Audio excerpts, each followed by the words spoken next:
बिस्मिल्लाहिर्रहमानिर्रहीम। तो इसी टॉपिक में हम मालूम करेंगे arc length in parametric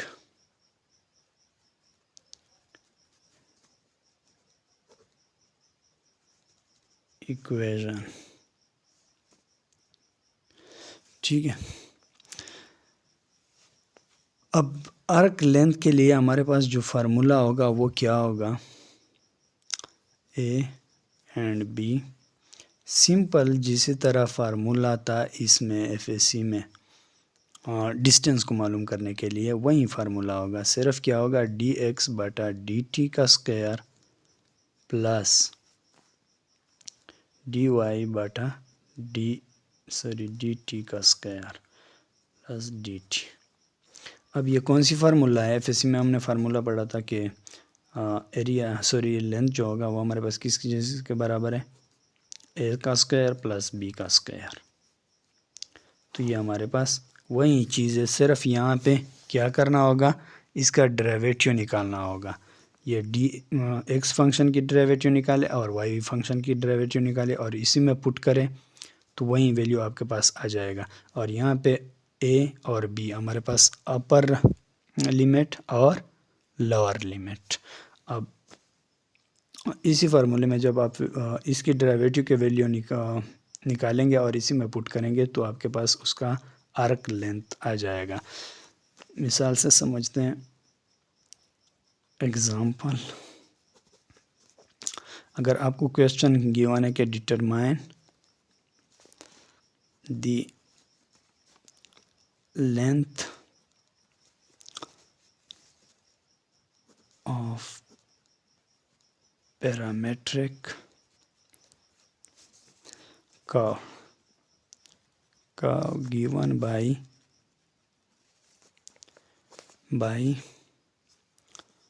x is equal to है 3 sin t। अब एक फंक्शन ये है और y फंक्शन हमारे पास क्या हो, 3 cos t।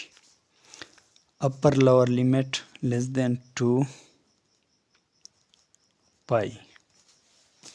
ठीक है, अब इसी तरह का कोई क्वेश्चन आपको गिवन है। अब ये लाजमी नहीं है कि साइन कॉस ये चीज़ें हों, इसकी जगह 3 टी का स्क्वायर प्लस 1 या वो कोई भी वैल्यू गिवन होगा। इसको इसलिए मैं दोहरा रहा हूँ ताकि आप लोगों को ये क्लियर हो जाए कि साइन की डेरिवेटिव किस चीज़ की बराबर है और कॉस की डेरिवेटिव किस चीज़ के बराबर है। अब सिंपल हम फार्मूला पुट करते हैं, एल इज़ इक्वल टू है इंटीग्रेशन इसकी a and b d x बटा डी टी का स्क्वायर प्लस डी वाई बटा डी एक्स का डी टी का स्क्वायर प्लस डी टी। अब इसी चीज़ का हम डेरिवेटिव लेते हैं, डी एक्स बटा डी टी, एक्स फंक्शन की डेरिवेटिव। तो एक्स फंक्शन की डेरिवेटिव हमारे पास क्या आ जाएगी, 3 को आप बाहर निकालें, डी बटा डी टी।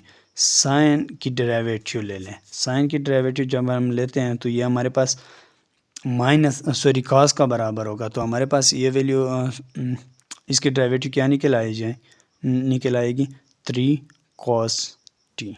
ठीक है, तो एक वैल्यू हमारे पास ये निकल आई। साइन की डेरिवेटिव हमारे पास कॉस की बराबर होगी और कॉस ने इसके साथ मल्टीप्लाइड हो गया है तो वहीं 3 cos थीटा और फिर डी वाई बटा d x d t, d y function की डेरिवेटिव निकाले। वाई फंक्शन की अगर हम डेरिवेटिव निकाले तो 3 को बाहर करें और डी वाई बटा डी टी।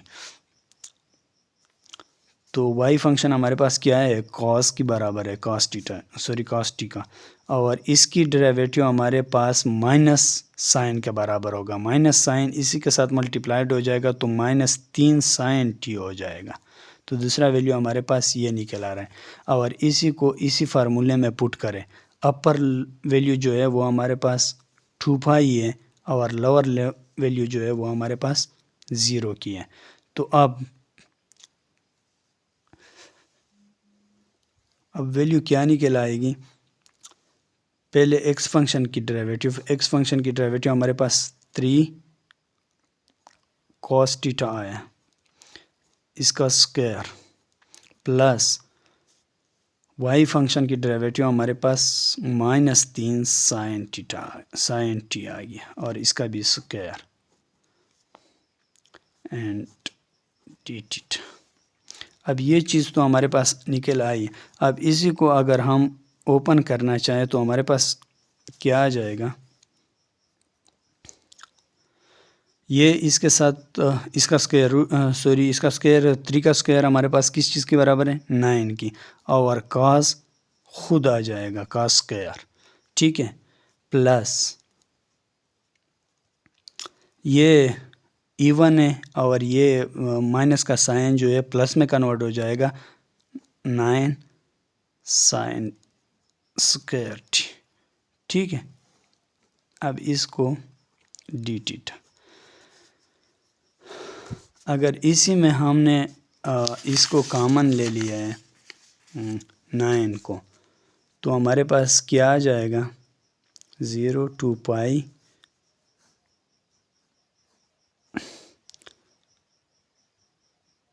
नाइन, इसमें से कॉमन ले लें तो cos square T plus sine square T जो है ये हमारे पास रह जाएगा, cos square T plus sine square T और डी थीटा, ठीक है। सिर्फ 9 को हमने कॉमन ले लिया। अब इसी चीज़ को मैं इसी तरह भी लिख सकता हूँ, सिर्फ ये 9 पे ख़ुद अलग स्क्वायर रूट आ जाएगा 9 और इस पे अलग आ जाएगा cos square T plus sine square T और D theta, sorry D T, 0 to pi वही वैल्यू आई और इसकी क्या, स्क्वायर रूट किसकी बराबर है, 3 की बराबर है, और ये cos square theta plus sine square theta जो होता है ये हमारे पास 1 की बराबर है और डी थीटा।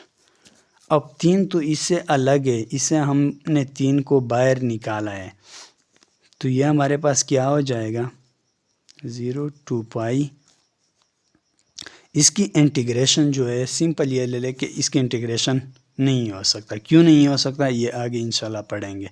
अब डी थीटा यहाँ पे आ गया, जब इसका इंटीग्रेशन हम करेंगे तो इसका उसी टी के बराबर आ जाएगा। उसी टी में हमने क्या करना है, इसकी वैल्यू पुट करने हैं। कैसे पुट करने हैं, पहला अपर वैल्यू और फिर माइनस लोअर वैल्यू।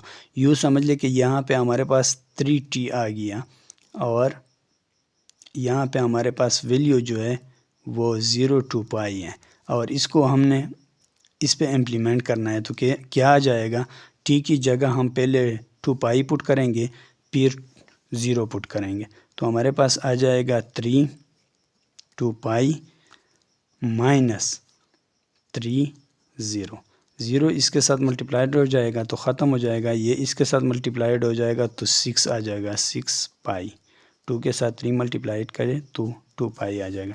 यह हमारे पास क्या है, arc length of parametric equation.